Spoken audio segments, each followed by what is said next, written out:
सर्वं धिक्करोति।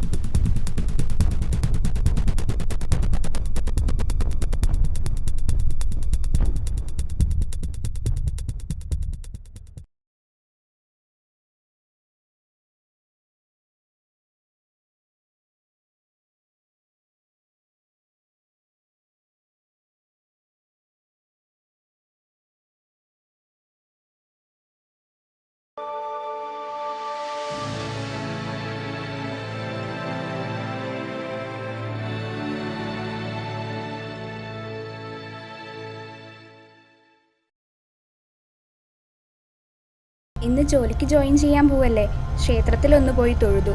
മഹേഷ് ചേട്ടൻ എന്താ ഇവിടെ വരാൻ പറഞ്ഞേ?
പാർട്ടി പ്രവർത്തകനെ മർദ്ദിച്ചതിന്റെ പേരിൽ പാലക്കാട് ജില്ലയിൽ സൂചനാ പണിമുടക്ക് നടത്തി. ഗതാഗതം മുടങ്ങി യാത്രക്കാർ വലഞ്ഞു.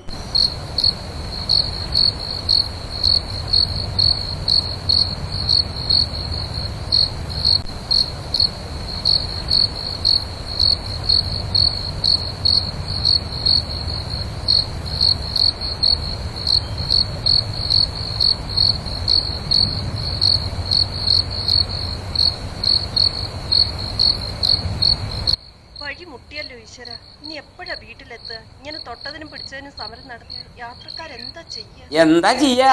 ഇങ്ങനെ നിക്കന്നെ, അല്ലാണ്ടപ്പ നമുക്കെന്താ ചെയ്യാൻ പറ്റുക? മോളെ എവിടുന്ന? ഞാനിവിടെ ചെറുപ്പശ്ശേരി ഹോസ്പിറ്റലിലെ നേഴ്സാ.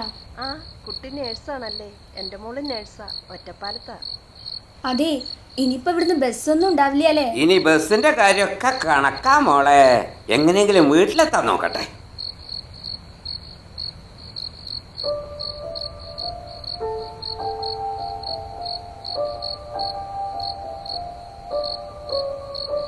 ചേച്ചി, ഫോണിൽ ബാലൻസ് ഉണ്ടോ? വീട്ടിലേക്കൊന്ന് വിളിക്കാനായിരുന്നു. അയ്യോ മോളെ, ആൾക്കിപ്പോൾ വിളിച്ച് നിർത്തിയതേ ഉള്ളൂ. ഉള്ള ബാലൻസും കഴിഞ്ഞു. ഇനിയിപ്പോൾ എന്താ ചെയ്യും? കുഴപ്പമില്ല ചേച്ചി. എന്നാ ഞങ്ങൾ അങ്ങോട്ട് നിൽക്കട്ടെ, ഏട്ടൻ വരാമെന്ന് പറഞ്ഞു. ആ, മോളെ കൂടി കൊണ്ടുപോകണമെന്ന് ആഗ്രഹം ഉണ്ടായിരുന്നു. ഏട്ടന് അതൊന്നും ഇഷ്ടമില്ലെന്നേ, അതുകൊണ്ടാ. പോട്ടെ.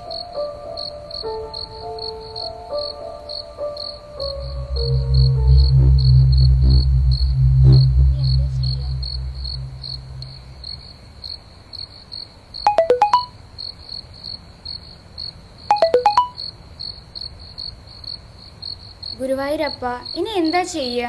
അമ്മയ്ക്കൊന്ന് വിളിച്ചു പറയാച്ചാ ഫോണാണേൽ ഓഫാവും ചെയ്തു. ഇനി എന്താ ചെയ്യുക? ഇയാളോടൊന്ന് ചോദിച്ചു നോക്കാം. എക്സ്ക്യൂസ് മീ, ചേട്ടൻ്റെ ഫോണൊന്ന് തരുമോ? എൻ്റെ ഫോൺ ഓഫായി, വീട്ടിലേക്കൊന്ന് വിളിച്ചു പറയാനാ. വിളിച്ചോ.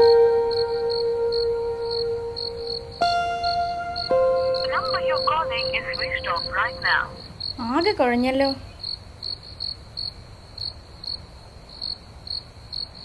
എന്തു പറ്റി? ഫോൺ സ്വിച്ച് ഓഫാ. വേറെ ആരെയും വിളിച്ചാൽ കിട്ടില്ല അപ്പോൾ? ഇല്ല, ഇത് അടുത്ത വീട്ടിലെ ഫോണാ. അതെ. വീട്ടിൽ ഫോണൊന്നുമില്ല. എന്താ ഇയാളുടെ പേര്? മീനാക്ഷി. എൻ്റെ പേര് രാജേഷ്. എന്താ ചെയ്യേണ്ടെന്നറിയില്ല, വല്ലാത്തൊരു കുടുങ്ങലായി പോയി ഇത്. കുട്ടിക്ക് എന്നെ വിശ്വാസമാണെങ്കിൽ എൻ്റെ വീട്ടിലേക്ക് പോന്നോളൂ. ഏയ്, അതൊന്നും വേണ്ട. എങ്ങനെയെങ്കിലും വീട്ടിലെത്തിയാൽ മതിയായിരുന്നു. ഇനിയിപ്പോൾ വീട്ടിലെത്താൻ പറ്റുമെന്ന് തോന്നണില്ല. എന്താ, മീനാക്ഷിക്ക് എന്നെ വിശ്വാസമില്ലാത്തതുകൊണ്ടാണോ? അതുകൊണ്ടൊന്നുമല്ല. എനിക്കുണ്ട് മീനാക്ഷിയെ പോലൊരു പെങ്ങൾ. ഇനിയിപ്പോൾ വീട്ടുകാരെന്താ പറയുകയെന്ന് വിചാരിക്കണ്ട. അവർക്ക് എന്നെ വിശ്വാസം. കുട്ടിയെ ഇവിടെ ഒറ്റയ്ക്ക് വിട്ടു പോകാൻ തോന്നുന്നില്ല, അതുകൊണ്ട് പറഞ്ഞതാണ്. ഞാൻ വരാം. ഫ്രണ്ട് വണ്ടിയെടുത്ത് വരാമെന്ന് പറഞ്ഞിട്ടുണ്ട്. എന്തായാലും മീനാക്ഷി ഇവിടെ ഇരിക്കും.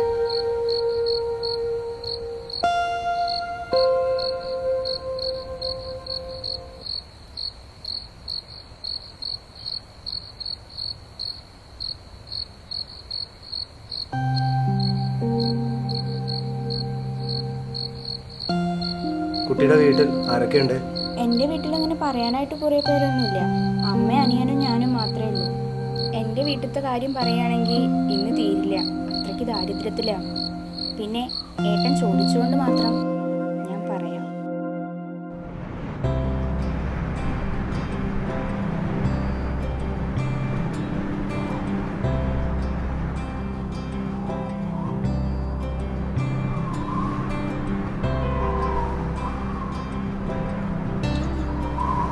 ഇന്ന് ജോലിക്ക് ജോയിൻ ചെയ്യാൻ പോവല്ലേ, ക്ഷേത്രത്തിലൊന്ന് പോയി തൊഴുതു. മഹേഷ് ചേട്ടൻ എന്താ ഇവിടെ വരാൻ പറഞ്ഞേ?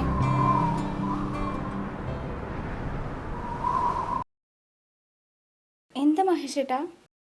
മീനാക്ഷി, നിന്നോടൊരു അത്യാവശ്യ കാര്യം പറയാനാണ് വിളിച്ചത്. പറയുന്നത് കൊണ്ടൊന്നും വിചാരിക്കരുത്. നീ എന്നെ മറക്കണം. നമ്മൾ തമ്മിൽ ഇനി കാണരുത്. അതെന്താ? വീട്ടുകാരെൻ്റെ വിവാഹം ഉറപ്പിച്ചു. എന്നിട്ട് മഹേഷ് ചേട്ടൻ എന്താ പറഞ്ഞേ? ഈ കല്യാണം നടന്ന എൻ്റെ കുടുംബമാണ് രക്ഷപ്പെടാൻ പോകുന്നത്. I am sorry Meenakshi. ഇപ്പോൾ ഒന്ന് പച്ച പിടിച്ച് തുടങ്ങിയുള്ളൂ ഞങ്ങൾ. മതി, ഇനിയൊന്നും പറയണമെന്നില്ല. എൻ്റെ കഷ്ടപ്പാടുകൾ നിങ്ങൾക്കെങ്കിലും മനസ്സിലാവുമെന്ന് വിചാരിച്ചു. പണ്ട് വലിയ തറവാട്ടുകാരായിരുന്നെങ്കിലും ഇപ്പം ഞങ്ങൾ നല്ല ദാരിദ്ര്യത്തിലാണ്. അച്ഛൻ ഞങ്ങളെ ഇട്ടേച്ചു പോയപ്പോൾ അമ്മ വളരെ കഷ്ടപ്പെട്ടാണ് ഞങ്ങളെ വളർത്തിയത്. ഇത്രയും കാലമായിട്ട് നിങ്ങൾക്കെന്നെ മനസ്സിലാക്കാൻ കഴിഞ്ഞില്ലല്ലോ. ഒരു നൂൽപ്പാലത്തിലാണ് എൻ്റെ ജീവിതം. എപ്പോഴാ പൊട്ടി വീഴാന്ന് പറയാൻ പറ്റില്ല. മഹേഷ് ചേട്ടൻ പറഞ്ഞതാ ശരി, നമ്മൾ ഒരിക്കലും ചെയ്യില്ല. മീനാക്ഷി, ഇനി എന്നെ വിളിക്കരുത്. നിങ്ങൾക്ക് നല്ലതേ വരൂ. ഇനി നമ്മൾ കാണാതിരിക്കട്ടെ.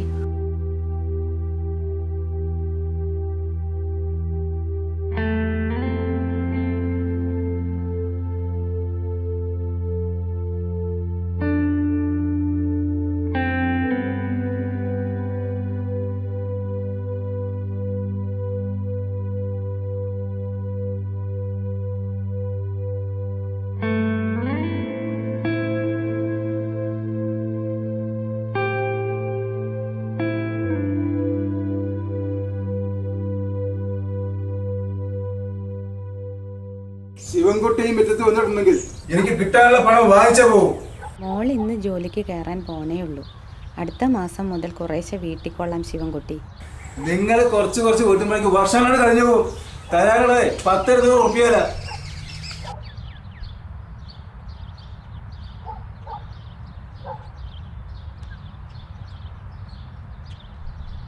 ഈ ഇരിക്കണ നൊണ്ടിക്കാനും ചെക്കനും ഞാൻ ചെലവാക്കിയത് 1.5 ലക്ഷം റുപ്യയായി.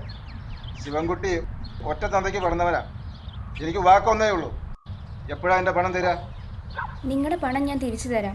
അത് എത്ര രൂപയാണെങ്കിലും വേണ്ടില്ല, എനിക്ക് കുറച്ച് സമയം തരണം. ഓ വന്നോ കോലത്തെ തമ്പുരാട്ടി. ദേ തള്ളയും മക്കളും കേൾക്കാൻ വേണ്ടി പറയാ, എനിക്ക് എൻ്റെ പണം തിരിച്ചു കിട്ടിയില്ലെങ്കിൽ 3 എണ്ണത്തിന് ചവിട്ടിക്കൂട്ടി കത്തിക്കും ശിവൻകുട്ടി. അത് എന്നെ കൊണ്ട് ചെയ്യിക്കരുത്.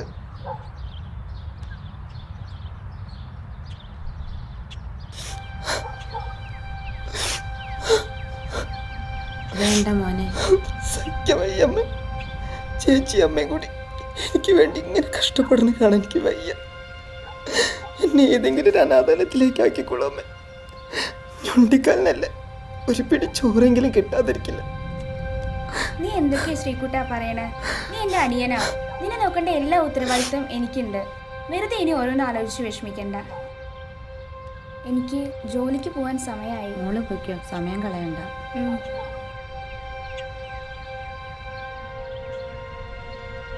നീ എന്തിനാ ചേച്ചിയുടെ മുമ്പിൽ വെച്ച് അങ്ങനെയൊക്കെ പറഞ്ഞേ? നാട്ടുകാരനെ ഞൊണ്ടിക്കാലെന്നോ ഒറ്റക്കൈയെന്നോ എന്ത് വേണമെങ്കിലും വിളിച്ചോട്ടമ്മേ, അതൊക്കെ ഞാൻ സഹിച്ചോളാം. പക്ഷെ ഉമ്മി എരിഞ്ഞ് തീരണ പോലെ ചേച്ചിയുടെ ജീവിതം ഇങ്ങനെ എരിഞ്ഞ് തീരുന്ന കാണാൻ എനിക്ക് വയ്യ അമ്മേ. അത് മാത്രം എനിക്ക് സഹിക്കാൻ പറ്റില്ല. അത്രയ്ക്ക് ഇഷ്ടം അമ്മേനെ ചേച്ചീനെ.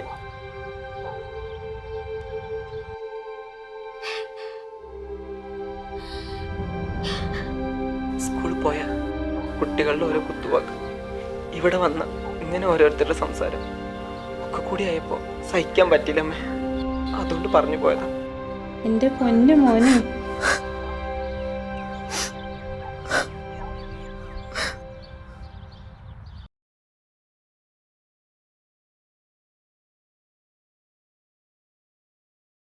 പോയിട്ട് വരട്ടെ അമ്മേ. നന്നായി വരും മോളെ. പോയിട്ട് വരട്ടെ ശ്രീ. ശരി ചേച്ചി.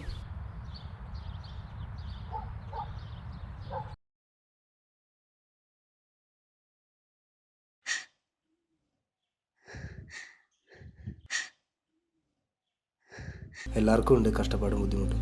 ഇങ്ങനെ എല്ലാത്തിനും കരയാൻ നിന്ന് കഴിഞ്ഞാൽ പിന്നെ അതിനെ സമയം ഉണ്ടാകും. ഞാൻ അവനെ ഒന്ന് നോക്കട്ടെ. മീനാക്ഷി ഇവിടെ തന്നെ ഇരുന്നു.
മീനാക്ഷി, മീനാക്ഷി, എവിടെയാ കുട്ടി?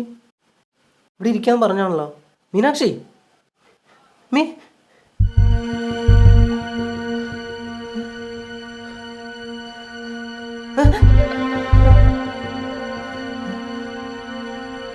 മീനാക്ഷി, മീനാക്ഷി, മീനാക്ഷി, മീനാക്ഷി,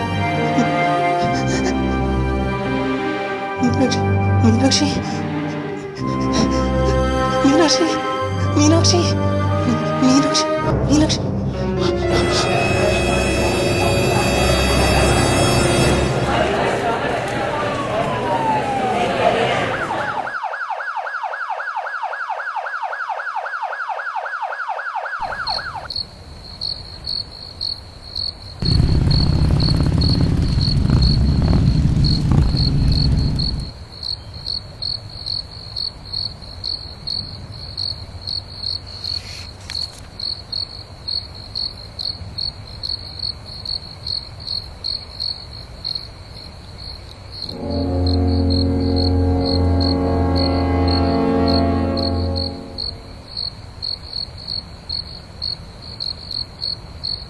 അമ്മ എവിടെ? അമ്മേ അമ്മേ അമ്മേ, ഇതാ അശോകേട്ടൻ വന്നു. അമ്മേ. ആ, ആരാ അത്? അശോകനോ? എന്താ അശോക ഈ രാത്രിയിൽ? ചേച്ചി, നമ്മുടെ മീനാക്ഷി. എന്താ ചേച്ചിക്ക്?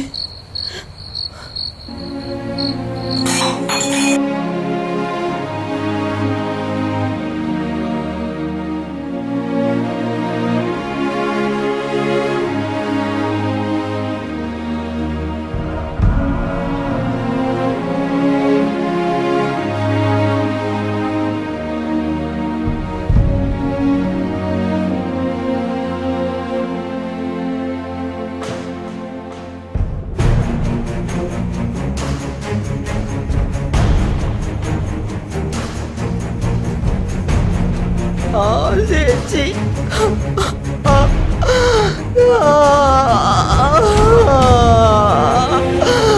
ചേച്ചി,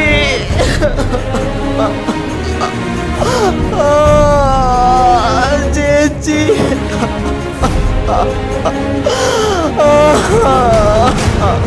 ചേച്ചി ഒന്ന് കണ്ണു തുറക്ക് ചേച്ചി, ചേച്ചി ഒന്ന് കണ്ണു തുറക്ക് ചേച്ചി. അമ്മ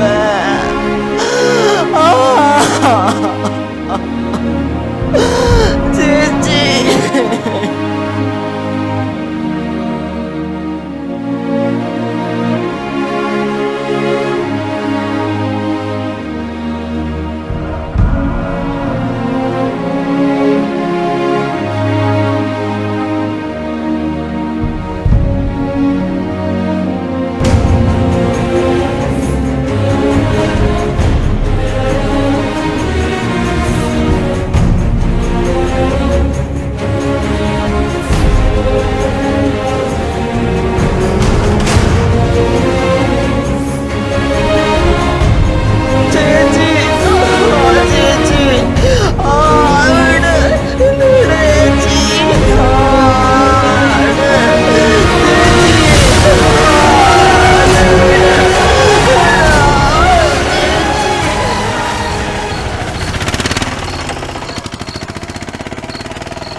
ഹലോ അച്ഛാ, അച്ഛൻ എവിടെയാ? ഞാനിവിടെ സ്റ്റോപ്പിലെത്തി. വേഗം വരൂ, ഞാനിവിടെ ഒറ്റയ്ക്കാ. ഓക്കെ.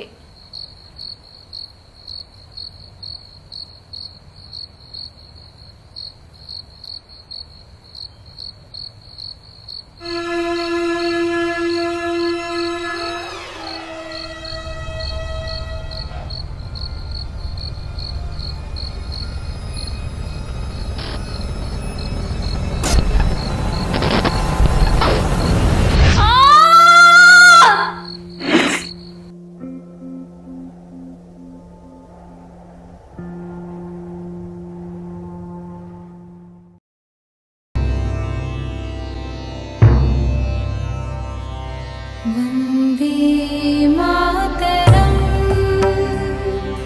വന്ദേ മാതരം, വന്ദേ മാതരം, വന്ദേ മാതരം. സുജലാം സുഫലാം മലയജ ശീതലാം സസ്യ